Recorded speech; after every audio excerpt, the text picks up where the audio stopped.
You ask Tiger to solve. This deals with linear equations with one unknown. The final result is d equals -3. Let's solve it step by step. Simplify the expression. Group like terms.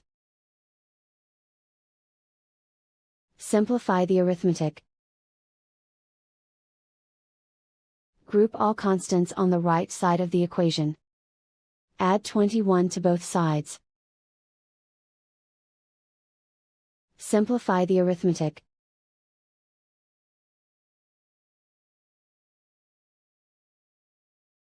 Isolate the d.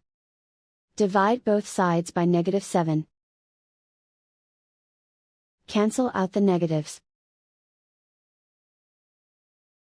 Simplify the fraction.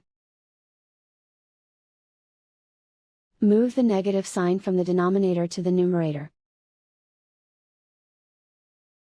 Find the greatest common factor of the numerator and denominator. Factor out and cancel the greatest common factor. And so the final result is d equals -3.